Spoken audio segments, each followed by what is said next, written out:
그러므로 나의 사랑하는 자들아, 너희가 나 있을 때뿐 아니라 더욱 지금 나 없을 때에도 항상 복종하여 두렵고 떨림으로 너희 구원을 이루라.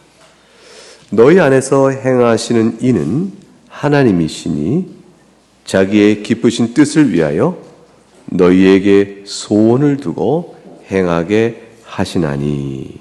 하나님의 말씀입니다. 하나님께 감사합니다. 아울러 소요리문답 35문을 한번 같이 볼까요? 거룩하게 하심 곧 성화는 무엇입니까? 거룩하게 하심, 하나님께서 값없이 주시는 은혜의 사역입니다. 이로 말미암아 우리는 하나님 형상을 따라 전인적으로 새롭게 되고 죄에 대하여 점점 더 죽을 수 있고 의에 대하여 점점 더 살 수 있게 됩니다. 여러분에게 복음을 전하겠습니다. 사도 바울은 교회를 몹시 사랑합니다. 그 표현을 여러 가지 할 수 있는데 오늘 본문에 보면 내가 사랑하는 여러분들이요 그렇게 표현해요. 나의 사랑하는 자들아. 도대체 무슨 마음으로 그렇게 사랑을 막 교회 안에 고백할까요? 한 사람 이렇게 마음에 드는 사람 이렇게 하는 게 아니고 교회를 향하여 나의 사랑하는 여러분들이요 그래요. 예수님을 사랑하기 때문이죠. 교회는 예수님의 몸이거든요. 이 지구상에 있는 역사 속에 있는 모든 교회가 다 주님의 몸이에요. 근데 그 중에 우리는 그리스도의 몸을 한 번에 못 보잖아요. 근데 여러분을 보는 거죠. 그러니까 우리는 예수의 몸에 눈에 드러나는 일부를 보는데 원리는 다 똑같아서 전부를 본 듯한 거예요. 그래서 우리 나그네 교회를 보면 교회 전부를 본 것 같고 교회 전부를 볼 수 있다면 결국 여기서 또 보는 거예요. 무슨 말이냐면 어느 교회든지 공통성이 있는 거예요. 사람은 각기 달라도 한 사람을 보면 사람 전부를 본 것 같죠. 왜냐하면 온 인류가 다 그 사람과 같은 사람이니까. 눈도 두 개요? 코도 하나요?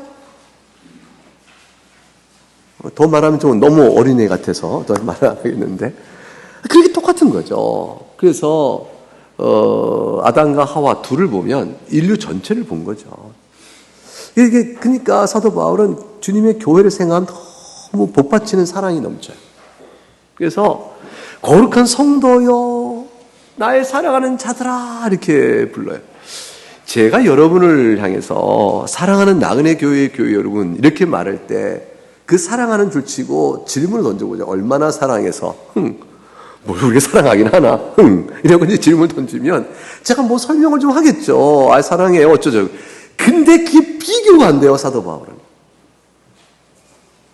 교회가 세워져 가는 과정 속에서 주님께 행하신 사역에 구체적 가시적 열매를 봐나가는 가운데 이 교회를 세워가는 그 바울의 마음의 열정은 하나님을 사랑함이 저하고는 비교가 안 되는 것이고요. 그래서 그런 만큼 교회를 사랑하면 비교가 안 되는데 나의 사랑하는 자들아 정말 간절한 부름이에요. 그때 부르고 하는 말이 나 있을 때뿐 아니라 지금 나 없을 때도 항상 복종하여 두렵고 떨리고 너희 구원을 이루라. 이렇게 간절한 권면을 이어갑니다.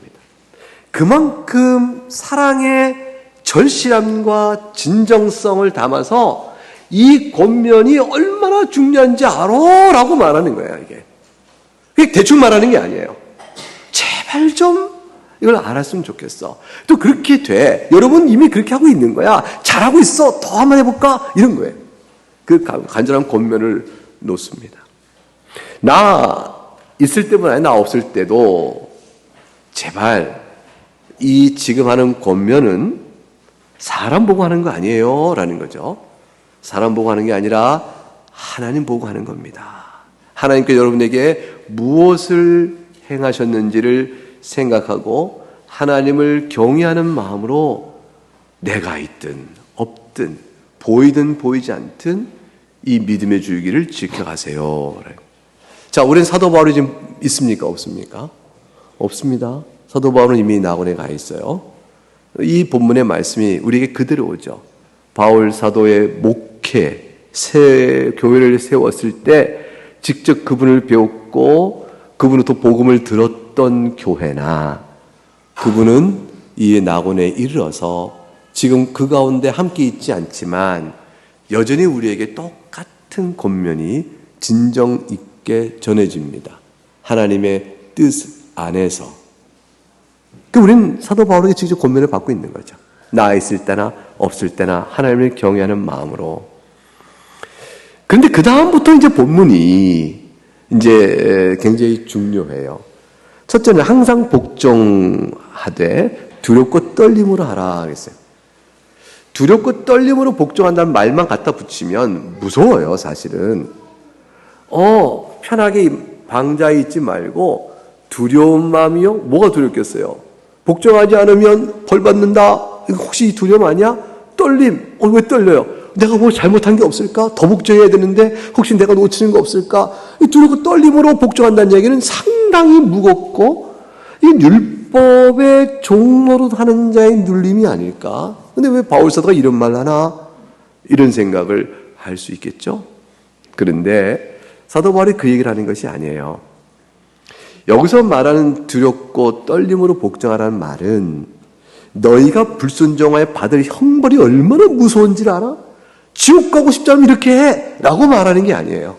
그게 아니고 하나님의 사랑을 입어서 예수 그리스도의 은혜로 구원을 받은 자로 너희가 받을 은혜가 얼마나 큰지를 생각하며 너희가 섬기는 너희를 부르신 하나님을 바라보라.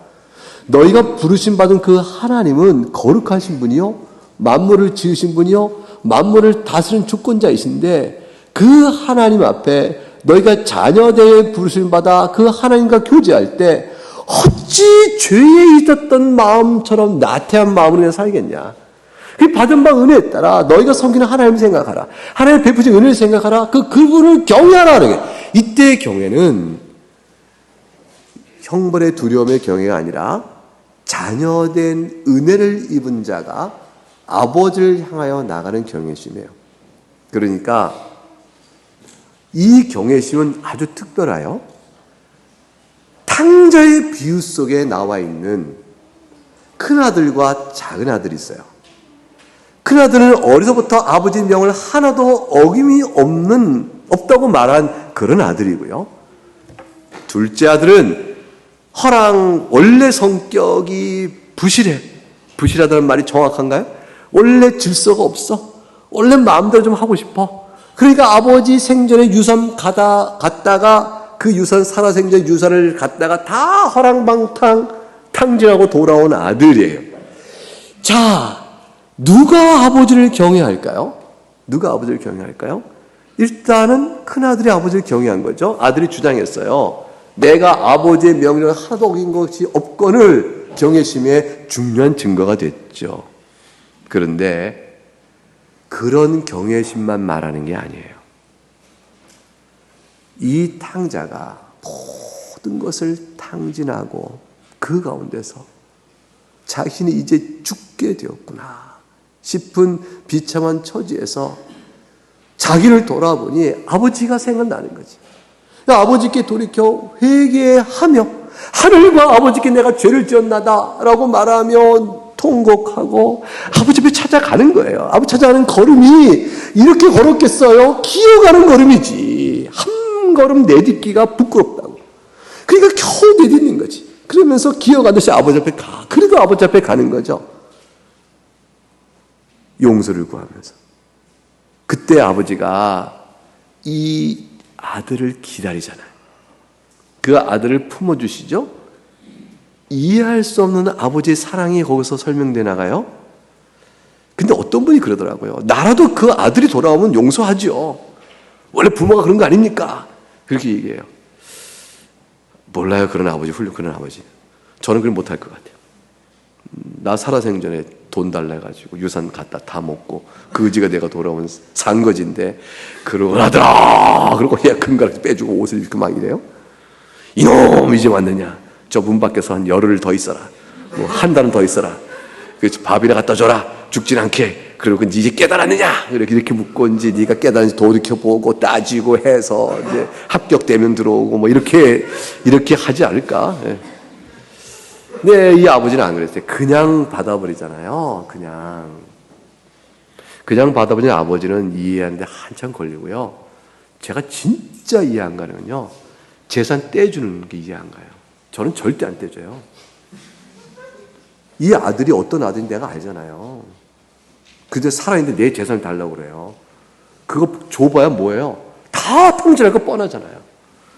그리고 이 녀석 할 일을 다 뻔히 아는 이 아버지가 그런 아들에게, 그 괘씸한 아들에게 다 알면서 재산을 다 떼준다고요? 난 그 아버지가 이해가 안 가요. 진짜로 이해가 안 가요. 근데 그걸 떼줘요. 그리고 기다려요. 이해가 안 가요. 떼주는 한 떼주고 돌아올 줄 알고 기다려요. 기다리는 아버지는 아는 거죠. 이 아들이 어떤 사람인지, 어떤 자인지. 하나님은요, 다 아셔요. 내가 어떤 자인지 다 아셔요. 그리고 재산 달라 했더니 떼어주듯, 우리가 살아온 인생길에 하나님 떠나 행한 모든 것 떼어주듯, 그리고 뭐 할지 아시는데 근데 기다리셔요. 그리고 그냥 용서하시는 거예요. 그냥 용서하시는 거예요. 그 용서하신 아버지 사랑을 그 아들이 깊이 알아요. 그때서야 안 거예요. 그때서야 하나님 사랑이 얼마나 큰지를 아는 거예요. 인생을 그렇게 끌어가세요. 우리 인생 속에 하나님께서 우리를 다뤄가실 때 그렇게 하셔요. 그러고 나서 품어주시죠. 그때 이 아들이 아버지를, 아버지는 돈 달라면 주시고, 망가져서 터랑방탕 돌아오면 또 받아주시고, 아버지는 그런 분이네? 좋아 하고 살까요? 아버지의 사랑에 겨워. 그 다음부터 아버지를 대하는 마음이 이전에 아버지 대하는 마음과 사뭇 다르죠. 하나님을 사랑하고 하나님을 경외하는 마음이, 이 아들이 아버지를 사랑하고 아버지를 경외하는 마음, 헤아리고 깊이를 알 수 없는 아버지의 사랑 앞에 자기가 다 담아내지 못하는 거예요. 아버지 사랑을. 어떻게 나를 아버지 그렇게 품으시지? 그러고 나서 아버지의 마음과 사랑을 헤아려 보려는데 헤아려질까요? 헤아려지지 않는 그 아버지 사랑 앞에 이 아들이 아버지를 바라보며 살아가요. 그것을 경외심 그래요. 그게 은혜 받은 자, 복음 안에 있는 자가 하나님을 바라보는 경외심이에요. 이거는 형벌의 두려움이 아니라 너무 큰 사랑 앞에 전율하여 헤아릴 수 없는 하나님의 깊은 바다 속에서 그 크신 하나님과 맞물려 생각하니까 오는 하나님 앞에 함부로 하지 못하는 그 경외심이에요. 이건 깊은 사랑에 젖은 경외심이에요. 그래서 이거를 신학자들은 노예적 두려움이냐 아들로서의 경외심이냐 이렇게 표현해요. 근데 경외심과 두려움은 사실은 똑같은 단어예요. 같은 단어를 아들의 두려움, 노예의 두려움, 또 아들은 두려움 그러지 않고 노예 두려움보다 다 성질이 다르니까 경외심으로 바꾸어 번역하고 있지만 원래 원문은 똑같아요. 다르다. 지금 사도 바울이 내가 너에게 말하노니 항상 하나님을 경외하고 그 떨림으로 너희 안에 있는 죄의 성정을 경계하면서 하나님 말씀을 따라 살도록 복종하라. 그리하여 너희 구원을 이루라. 그래요. 이때 구원을 이룬다는 말은 구원을 이제 완성하라 이런 뜻이 되어지는데, 그러면 구원은 은혜가 아니라 내가 어떻게 복종하여 구원을 채워가는 것이네 이렇게 말을 끌어가면 안 돼요. 이건 뭐냐면 이미 용서받은 자라니까요. 이미 용서받은 자에게 하나님의 큰 사랑 앞에 경외심을 가지고 살아가야 돼요 라고 말할 때 구원을 이루라는 것은 하나님이 여러분을 죄 가운데 불러내어 생명 주시고 어둠에서 빛 가운데 불러내신 그 모든 일을 그리스도의 속죄의 은혜로 이루셨는데 그렇게까지 하실 까닭이 뭔지 아십니까? 죄 중에 사는 비참한 영혼이 아니라 의의 빛 가운데 살아가는 하나님과의 친밀한 교제 가운데 오도록 부르신 거예요. 여러분의 구원은 하나님 여러분을 사랑하여 여러분과 함께 교제하길 원하시는 데 있어요.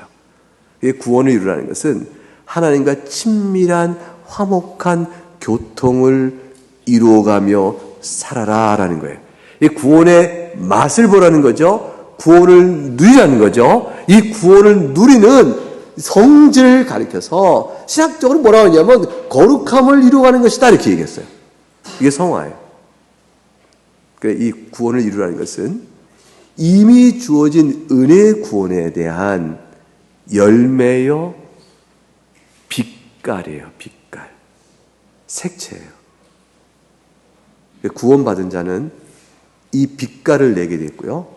참으로 은혜로 구원받은 자는 요 맛깔을 내게 돼 있어요. 그것을 좋게 내라라는 거예요. 그것을 좋을수록. 여러분 전에도 얘기를 언젠가 했을 거예요. 여러분들 기억난 사람이 있어요. 제가 수업하다가 학생들에게 성화는 도대체 뭘까? 의롭다 받는 게 도대체 뭘까? 그걸 이해하기 위해서 한 가지 예를 들었는데 이거 어때? 라고 물었어요. 요즘 학생들 요즘도 먹는지 몰라요. 한참 그때 학생들 저한테 수업할 때 끝나면 갖다 주는 예쁜 학생들이 있었어요. 정말 착한 학생들. 남자고 여자 상관없어요. 그렇게 좋은 학생이 있어요. 어쩌다가. 이 모든 학생이 안 그래요. 근데 왜 안 그러는지 모르겠어요. 다른 학생들은. 오해하지 마세요. 이건 내가 지금 이렇게 학교 세트에서 얘기하는 거예요. 뭐냐면 요만한 초콜릿 하나 떠줘요. 초콜릿이 동전처럼 생겼어요. 동전. 요만한 동전처럼 생겼어요. 뜯어보면 동전처럼 도장이 찍혀 있어요. 앞뒤로. 돈 모양 찍혀 있는 거죠. 그런 거 있지, 수민아.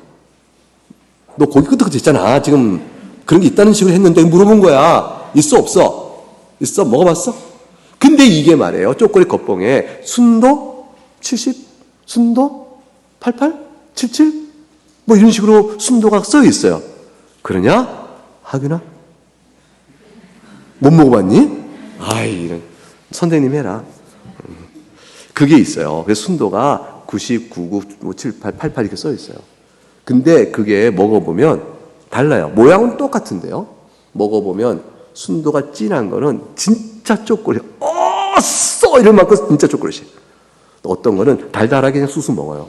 순도가 다르죠. 똑같은 동전 모양인데 순도가 달라요. 그래서 제가 학생한테 그랬어요. 이거 알지? 예! 그러면 봐라. 똑같은 모양이라 그리스도를 믿음으로 의롭다함 받는 성도의 지위 그 모양은 똑같다. 근데 이게 맛이 다르네. 먹어보면 맛이 달라. 그게 성화야. 그게 성화라고. 그게 성도의 삶에 살아가는 맛깔, 빛깔, 질. 그게 성화야. 하나님께서는 썩은 우리를 갖다가 도장을 탁 찍으셔서 그리스도의 의의 신분을 가진 자처럼 멋지게 만드시는데 그다음부터는 이 맛을 바꿔나가신단다. 먹어봤더니 에이 못 먹을까? 먹어봤더니 오 괜찮은데 먹었더니 우와 순도 100% 이렇게 되는 날까지 그게 성화란다. 이렇게 설명해 줬어요. 학생들이 이해를 했다는 표정을 지었을까요? 아니면 안 했을까요? 감동을 받았어요. 그래서 막 적기 시작했어요. 자기 설명한다고. 여러분도 적으셔야 돼요. 적기. 성화는 참으로 구원받은 자에게 나타나는 거룩한 하나님의 형상을 빚어가는 가운데 드리워지는 은혜예요. 하나님이 이 은혜의 손길을 거두질 않으셔요. 이 손길을 다 열어주시는데 사람의 한 사람 한 사람의 개인 성정과 삶의 형편을 사용하셔요. 이것이 믿음의 연차에 비례하여 수준이 나오질 않아요. 어떤 강아지는 너무 길들기 쉬워요. 근데 어떤 강아지는 말을 안 들어서 매질을 좀 더 해야 되는 거. 노새는 말을 잘 안 들어요. 정말 그런지 모르겠어요. 저는 짐승을 안 키워봐가지고. 그러니까 짐승들 가운데 길들이기 쉬운 짐승이 있고 아닌 짐승이 있는 것처럼 어떤 사람은요, 정말 하나님께서 평생 작업을 하셔요. 지독하게 안 변해. 예수 믿는 사람이 아니라고 단정을 져야 될 사람 같아요. 근데 마지막에 하나님이 꺾어버리셔. 그리고 완전히 통곡하고 편하게 만들기도 하셔요. 완고한 노새 같은 자들을 향해서 주님께서 이스라엘 백성을 너에게 나귀보다 못하다 그랬어요. 완고하고 말 안 듣는 나귀보다 못하다 그랬어요. 그러니까 이스라엘 백성은 그렇게 말을 안 들었어요. 여러분은 어떠세요? 여러분은 말을 잘 듣고 하나님의 인도하심과 가르치심과 권면과 그런 분의 순응하고 잘 듣는 그런 자녀예요? 아니면 완고하고 삐뚤빼뚤하고 퉁퉁대고 아직도 안 변하고 있는 그런 분 쪽이에요? 죄송해요, 물어봐서. 우리가 그 가운데 스펙트럼이 있겠죠. 스펙트럼이 있겠죠. 어떤 부분은 주의 은혜 가운데 잘 따라가고 어떤 분은 정말 어렵기도 하고 그런 것도 있죠. 하나님께서 중요한 것은 그런 일들을 우리한테 행하시는데요. 13절을 보세요. 13절 읽어볼까요? 본문 시작. 너희 안에서 행하신 이는 하나님이시니 자기의 기쁘신 뜻을 위하여 너에게 소원을 두고.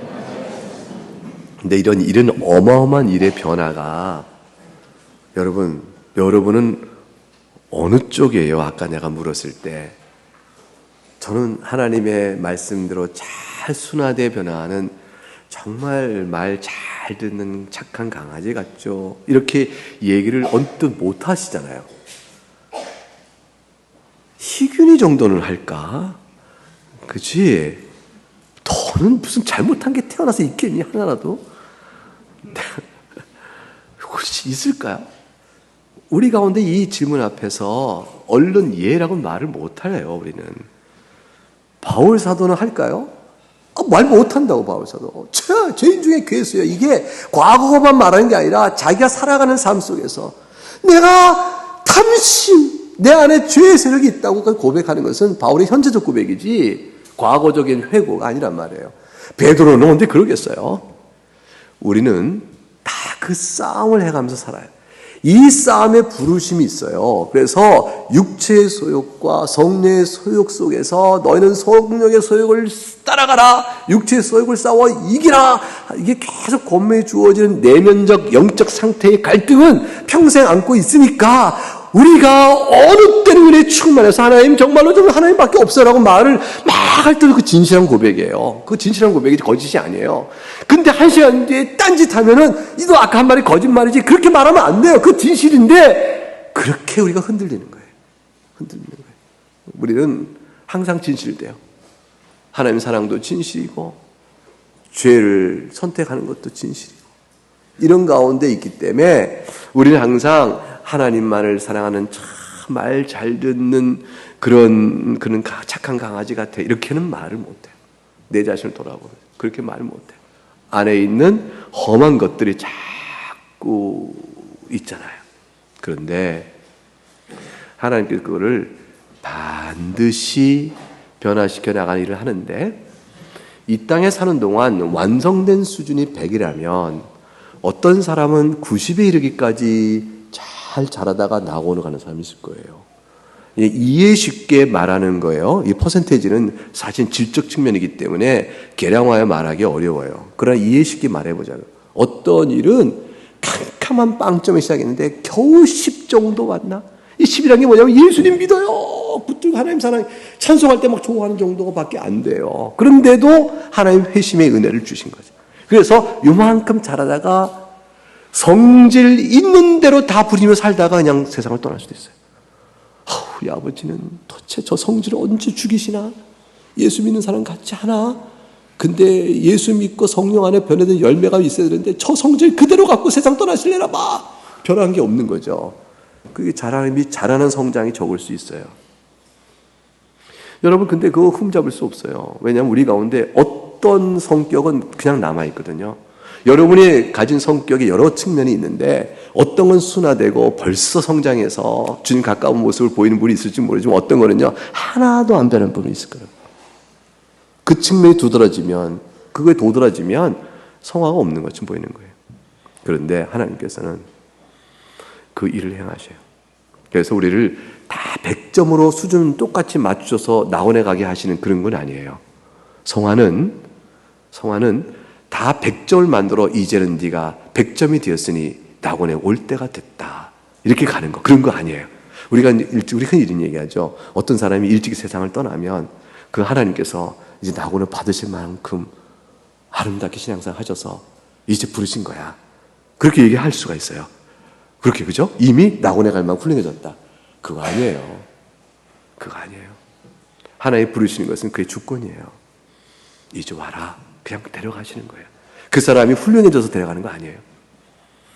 그 사람에게 맡긴 임무가 다 끝났다. 그 한편으로 말은 맞아요. 왜냐면 그때 끝났으니까. 그런데 그 사람이 해야 될 임무가 따로 있는데 그걸 다 채워서 갔다. 이렇게 따지는 것도 우리 생각이에요. 하나님 부르시는 것 자체로 그냥 가는 것뿐이에요. 근데 그것이 항상 선해요. 왜냐하면 언제라도 부르셔도 우리를 향한 하나님의 지극히 선한 낙원으로 불어가신 거기 때문에 언제 부르셔도 하나님에는 실수가 없고 실패가 없어요. 언제 부르셔도 그 자체가 주권 안에서 완성한 뜻이에요. 그렇기 때문에 우리는 성화가 똑같이 되질 않아요. 낙원의 교회 10년 다녔으면 이 정도는 돼야지. 그런 거 없어요. 그런 거 없고. 예수 믿은 지 30년에서 이 정도 돼야지. 그런 거 없어요. 그게 비례적 이렇게 해서 얼마큼 된다는 이런 것이 없어요. 먼저 된 자가 나중 되기도 하고, 나중 된 자가 먼저 되게 하는 것은 오직 공로가 아니라 은혜로 구원받는 원리에도 맞고 성화의 원리에도 맞아요. 한 가지 확실한 게 있어요. 그게 뭐냐면 주님을 사랑하여 말씀의 권면대로 내 안에 이루어지는 그 큰 기쁨을 더 소망하며 살아가는 사람에게는 분명한 성장과 주님과 친밀한 교제의 복됨을 누려요.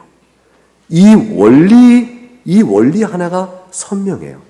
나머지는 얼마만큼 그렇게 하는지는 개인에게 다 감춰져 있는 일이라 우리가 다 일일이 들여다볼 수가 없어요. 자기 스스로 점검하면 아는 거죠. 내가 지금 어디에 가고 있나 그걸 아는 거죠. 근데 이 일을 하나님께서 우리에게 누구에게나 반드시 하시는데 이 성화, 이 변화가 처음에 내가 100점 맞아야 되는데 90점 맞아야 되는데 이렇게 목표를 정하면 부딪히기 시작해요. 안 되거든요.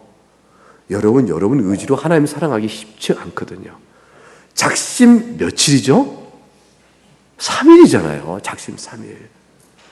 습관적인 나쁜 것도 끊으려고 해도 작심 3일? 이렇게 나쁜 습관 끊는 거 작심 3일인데 마음을 받고 하나님 사랑하는 영적 결심이 며칠 가겠어요? 여러분의 힘으로는. 우리 자신의 의지로는. 그러니까 의지는 필요 없어. 저절로 바꿔줄 때까지 그냥 기다려야 돼. 그거 아니에요. 우리가 의지가 필요하고 결단이 필요해요. 근데 우리는 알아요. 하나님, 이 결단이 제 힘으로는 한 시간도 못 가겠죠? 하나님 도와주세요. 하나님 도와주세요. 하나님 도우시면 제가 주님께 돌아가고 싶은 마음, 하나님 사랑하는 마음, 하나님 주신 거잖아요. 이 하나님 사랑하는 마음, 하나님 붙들어 주세요. 라고 하나님께 막 매달려 기도하는 거예요. 그러다가 30분 뒤에 마음이 바뀌었어. 하나님 탓이에요. 이럴 거예요? 그거 아니고 죄의 힘이 이렇게 크네요. 하나님 더 도와주세요. 이렇게 나가는 거죠. 그게 주님을 향해 나가는 거죠.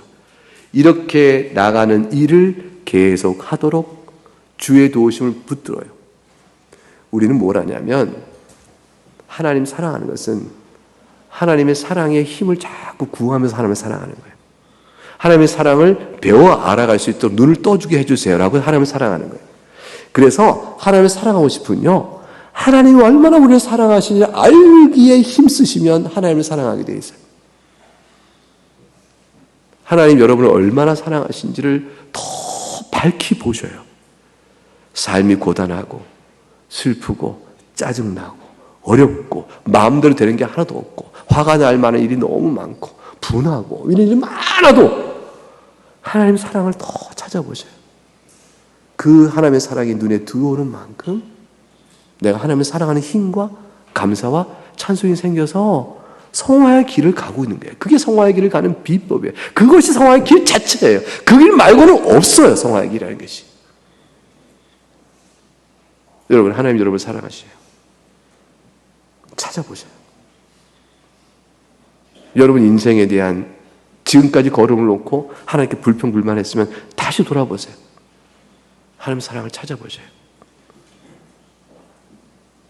내가 병들어 몸이 몹쓰게 아파요. 하나님 사랑을 찾아보세요.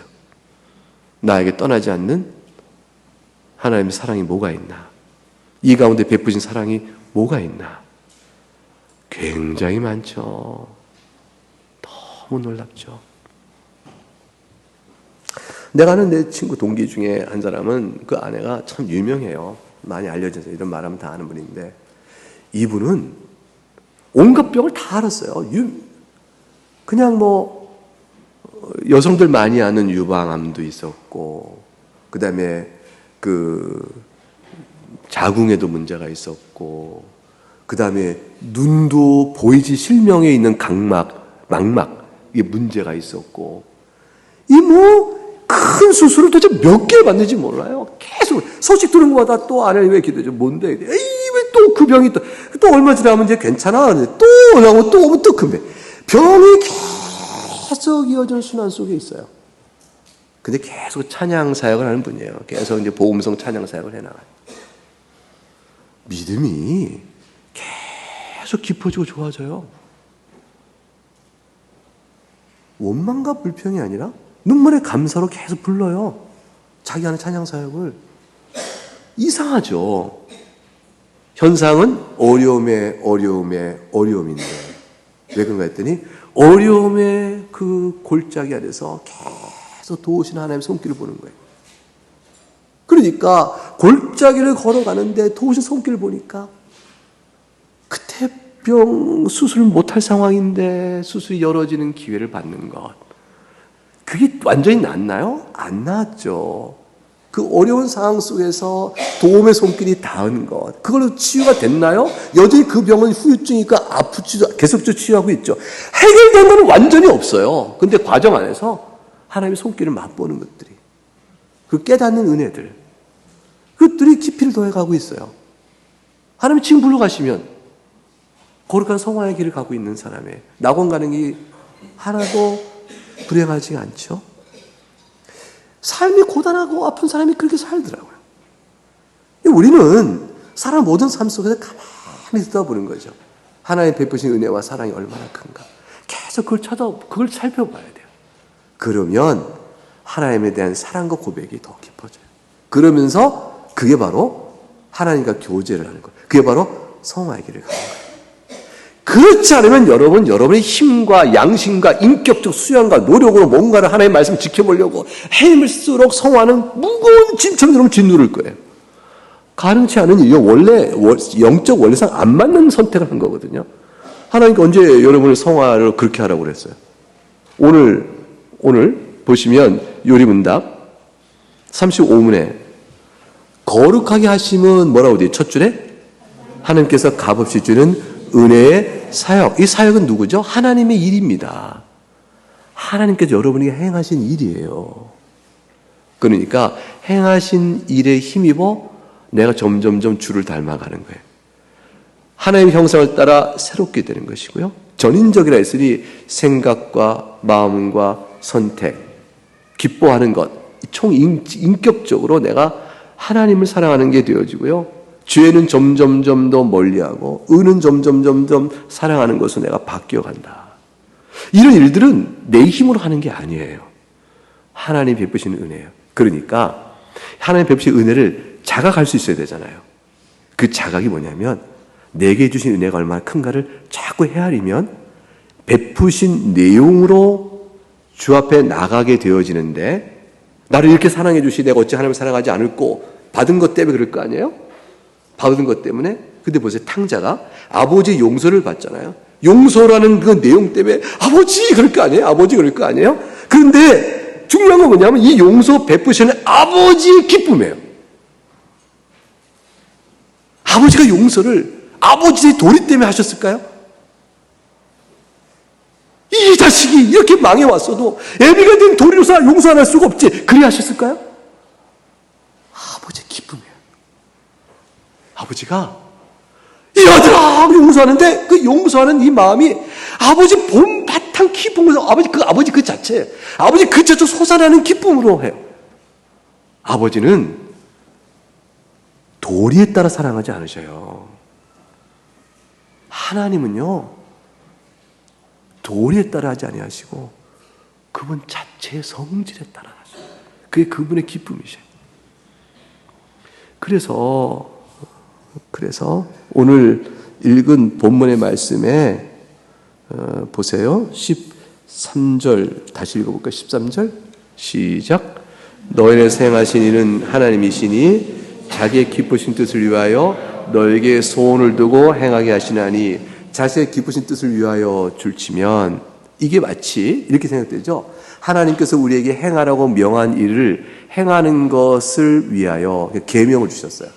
그 십계명을 주시고 십계명을 따라 우리가 행하면 하나님 기뻐하시는 거 아니에요? 이런 교훈처럼 생각될 거예요. 그래서 하나님이 신이 자기 기쁘신 뜻을 위하여 이걸 줄치고 마치 하나님께서 우리가 행하기를 원하시는 뜻, 즉 곧 교훈, 그 교훈을 위하여 너에게 소원을 두고 행하게 하시나니 이렇게 뜻으로 해석될 수 있는데 그 잘못된 해석이에요. 이 기쁘신 뜻은 뭐냐면 우리가 행하면 좋겠다. 너희는 이렇게 행하라는 교훈을 위하여가 아니고 그 교훈도 하나님 기뻐하는 뜻이에요. 근데 그 뜻이 아니고 여기서 말하는 기쁘신 뜻은 뭐냐면 하나님 그분 자신의 본성에서 우러나는 기쁨 그거예요. 하나님 그분 자신의 본성에서 우러나는 자활적이며 자원하며 나오는 그 기쁨 그걸 위하여 그러셨어요. 하나님께서는 우리를 향한 사랑을 자신 안에 속해 있는 샘솟듯하는 기쁨에 따라 우리를 사랑하셔요. 우리를 향한 사랑에 인색함이 없어요. 우리를 향한 사랑에 조건을 걸지 않으셔요.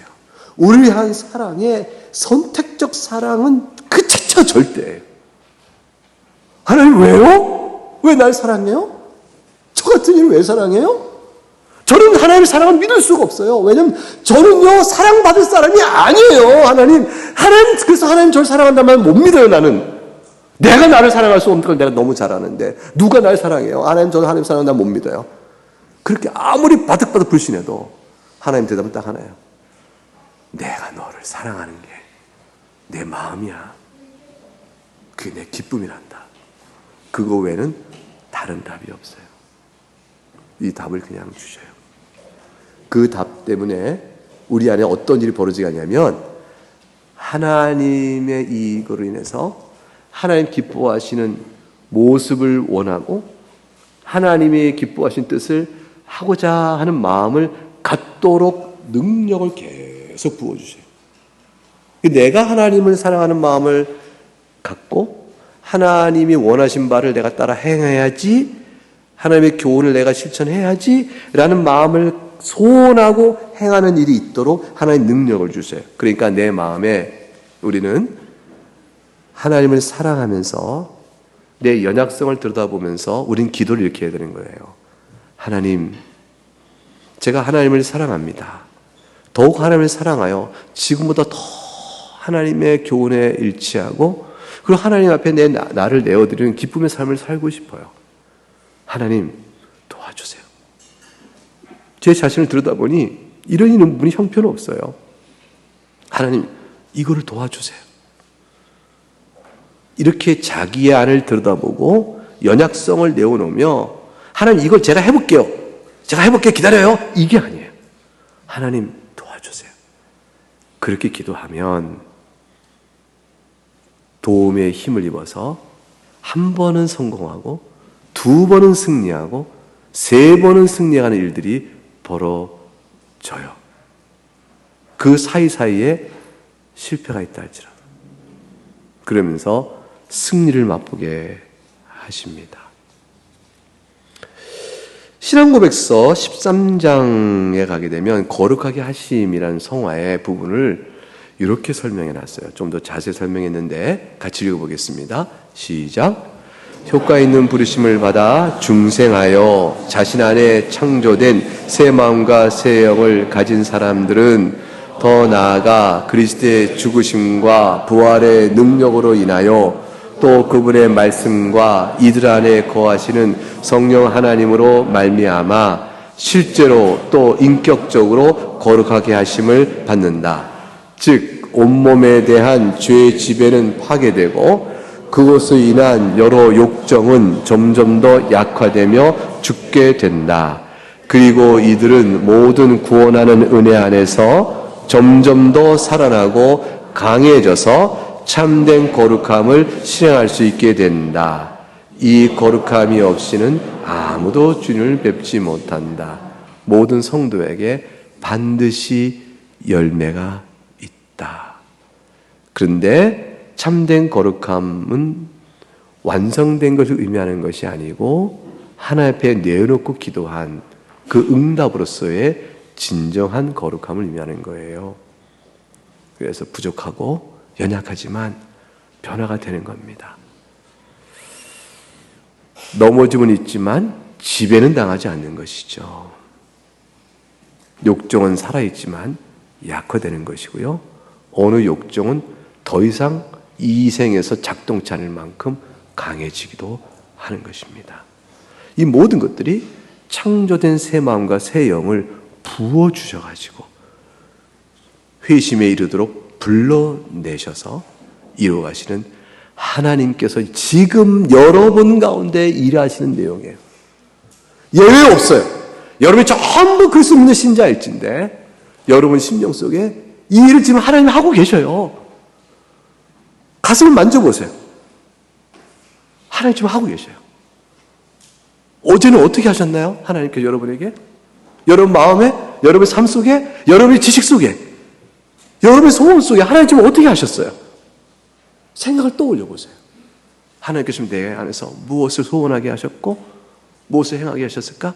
오늘 아침 주일에 일어나서부터 지금까지도 하나님께서 내 안에서 무엇을 소원하게 하셨고 무엇을 하게 하셨을까? 그걸 살펴보는 일, 이게 첫 번째 할 일이에요. 첫 번째 할 일. 두 번째는 그래서 하나님을 경외하는 마음으로 거룩한 부르심에 나가는 거예요. 시편 19편 14절에 나의 반석이시여 나의 구속자이신 여호와여 내 입의 말과 마음의 묵상이 주님 보시 기쁜 것이 되기를 원하나이다. 연락되기를. 주님 보시 기쁜 것이 되기를 내 마음과 마음에 내 말에 모든 묵상이 그렇게 되기를 바랍니다. 라고 자기를 돌아보고 하나님의 도우심을 간절히 구하는 거죠. 나의 의지는 약하니까 내 결심은 아무것도 아니니까 도움을 구하는 거죠. 도움을 구하셔요? 도움을 구하시는가? 눈에 보이는 것들 구하는 일은 자연스럽게 하지 않겠어요? 떡을 구하고 포도즙을 구하고 기름을 구하는 일을 우리가 하죠. 아마도 요셉, 애굽의 총리된 요셉, 성경상의 인물을 생각했어요. 이런 성화길을 걸어간 사람, 또 누구를 찾아볼 수 있을까? 성경상의 이제 인물을 한번 생각해 보더니 우선 애굽의 총리 요셉이 떠올라요. 어릴 때 채속옷 입고 형들 잘못한 거 아빠한테 막 이르기도 하고 요셉은 또 하나님을 사랑하고 또 이렇게 야곱의 특별한 사랑을 받았죠. 그 요셉이 걸어간 형들에게 미움받고 노예로 팔리고 보디발의 집에서 또 총무가 되었으나 억울한 순환을 당하고 하나님의 꿈을 주셔서 해몽하는 일들을 다 풀어내는 일들을 했으나 기억되지 않은 채 세월을 보내고 이런 과정 속에서 보디발 아내의 유혹을 당했으나 이겨냈음에도 불구하고 다가온 것은 칭찬과 평안이 아니요 도리어 더 큰 어려움이었단 말이에요. 옥에 들어가는 일이었잖아요. 이런 과정을 끄은 요셉은 도대체 어떤 과정 속에 그 과정에서 어떻게 지나갔을까? 근데 성경은 요셉의 일대기를 다 뭐라고 했냐면 여호와께서 함께 하시 형통하더라 했어요. 요셉의 삶을 형통이란 말로 성경은 계속 설명하고 있어요. 이렇게 그 객관적 삶에 대한 형통을 하나님의 주관 섭리 가운데 이끌어 가시니까 마땅히 종말의 관점에서 보면 다 형통하죠. 여러분 줄타기 하는 거 있죠. 이렇게 줄타기 하는 거 있잖아요. 이렇게 사다리 타기. 그 사다리 타기의 승률 높은 데는요. 첫 번째가 아니라 들었는데 잊어버렸네. 그래서 아무튼 거기 찍으면 성능이 없다고 그래요. 그래서 사다리를 이렇게 타요. 타고 가서 보면 이제 꽝이면 뭐가 돼요? 이렇게 상금이 나온다고 해요. 상금을 딱, 야, 나 좋다. 상금 받은 사람이 거꾸로 보면 길은 뻔하죠. 한 길밖에 없어요. 우리 인생이 그래요. 낙원에 이르면 낙원에 이르기 위해서 내가 걸어갈 그 인생은 마땅한 길들이에요, 다. 이게 다 설명이 돼요. 이래서. 주님이 날 사랑하셨어. 설명이 다 되는 인생을 살 거예요. 지금 우리는 그걸 모르지만, 사다리 탈 때 어디로 갈지 모르지만, 그러나 주님 앞에서 마지막 정점을 보면 설명이 되는 인생을 살아갑니다. 그런데 요셉이 하나님께서 항상 형통했다라는 말 안에서 요셉의 형통성이 설명되고, 이 객관적 형통성이 있죠. 하나님의 섭리의 이끄심. 요셉 자신이 주관적으로 어땠을까? 내가 좀 형통하다고 하였을까? 요셉이 그 가운데서 은혜를 계속 경험해요. 내가 노예로 팔렸으나 보디발 집에 가장 총물한 집이 어떻게 이 길을 나 주어졌지? 내가 보디발 아내를 물리쳤으나 감옥으로 들어갔으나 거기서 내가 또 그 감옥에서 또 총무일을 봐요. 그러면서 꿈의 해몽들 일들 모두를 가만히 보면 전부 형통의 일을 갖고 있어요. 요셉은 그 가운데서 하나님을 원망치 않은 거지. 점점 하나님을 사랑하는 은혜를 손꼽아가며 하나님 앞에 나아가는 성화의 길을 걸어갔다. 그러니까 요셉이 나중에 창세기 50장 20절에 뭐라고 했냐면, 형제들한테 당신들은 나를 헤아렸으나 하나님 것을 선으로 바꾸사 오늘같이 많은 백성의 생명을 구하게 했습니다라고 형통의 길을 쫙 풀어내요. 요셉이 그 안에서 주 앞에 성화의 길을 걸어온 한 삶의 신앙 자태를 볼 수가 있는 거죠. 다니엘은 아마도 특별히 그랬을 것 같아요. 다니엘이 이게 왕 외에 다른 신상에 절하는 자는 즉시 사적으로 던져놓기로 한 칙령을, 왕의 명령을 알면서도 다니엘이 집에 돌아가 예루살렘 향해 창문을 열고 전에 하던 대로 하루 3번씩 여호와 하나님께 기도했습니다. 다니엘은 어떻게 그런 행동을 할 수 있을까요? 그 마음에 뭐가 있었기 때문에. 하나님에 대한 절대적 신뢰와 하나님께 감사하며 내어드리는 신앙의 자태 가운데 있었던 거예요. 이것이 다니엘 마음속에 새겨져 왔어요. 이게 성화다. 그 내면에서 하나님을 전심으로 사랑하는 마음이 이게 있구나. 그러니까 바울이 고린도전서 15장 10절에 그랬죠. 내가 나된 것은 하나님의 은혜로 된 것이다. 여러분이 여러분 된 것은 하나님의 은혜로 된 것이라고 고백하십니다. 그걸 한번 자녀들에게 또는 다른 분에게 설명해 보세요. 나의 나된 것은 하나님의 은혜야. 뭐 때문에? 뭐가 그렇게 얘기가 돼? 뭘 설명하시겠어요? 내게 주신 그 은혜가 헛되지 않아요. 내가 다른 모든 사고보다 더 수고했어. 내가 주님을 사랑했거든. 그 말이잖아요. 내가 나된 것은 하나님의 은혜야. 내가 주님을 사랑하거든. 이건 내가 한 게 아니야. 하나님께서 나와 함께 하셔 베푸신 은혜야. 두 가지죠. 내용적으로 받은 은혜가 있고요. 내게 이 일을 하도록 도우시는 하나님의 은혜의 능력이 있는 거죠. 이 두 개를 같이 고백하게 된 겁니다.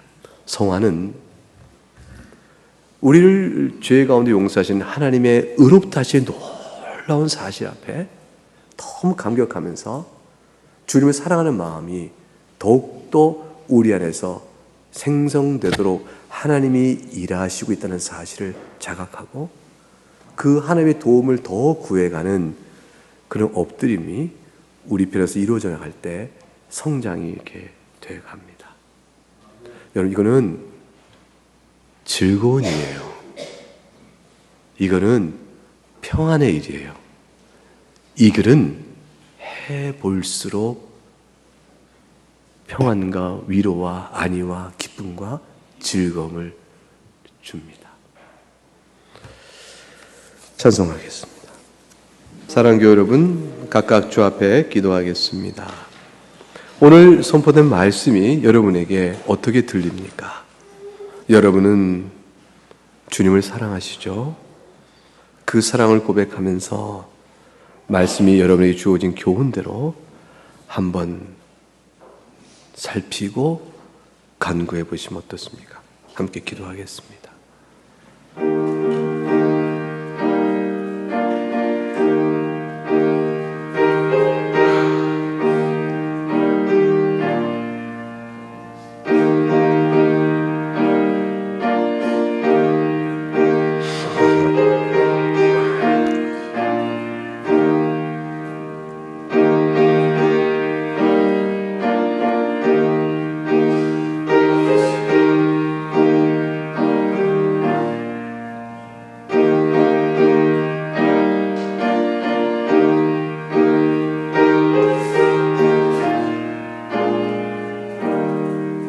기도하겠습니다. 하나님 아버지, 감사합니다. 죄중인 우리를 구원하셔서 우리에게 새 생명과 새 마음을 주시고 성령 하나님의 도우심으로 말씀을 가지고 역사하셔서 점점 은혜 가운데 살아나게 하심을 감사합니다. 우리가 그 은혜의 분깃들이, 분량들이 점점 더 확장되어 가는 성도의 삶의 복됨을 우리 가운데 모두에게 이루게 하시사 하나님과 더불어 교제하는 기쁨 속에 우리가 살아가는 즐거움을 알아가도록 이끌어 주시옵소서. 슬프고 어렵고 험한 인생길을 가고 있는 사랑하는 교우들이 많습니다. 우리 가운데 그렇지 아니하다 할 만한 자는 잠깐이요, 그러나 다 들어보면 그러합니다. 하나님, 이 가운데 있는 우리 나그네 교회에 속한 권석을 일일이 기억하시고 능력을 함께 하시며 소원과 행함에 복됨이 있도록 이끌어 주옵소서. 예수님 이름으로 기도합니다. 아멘.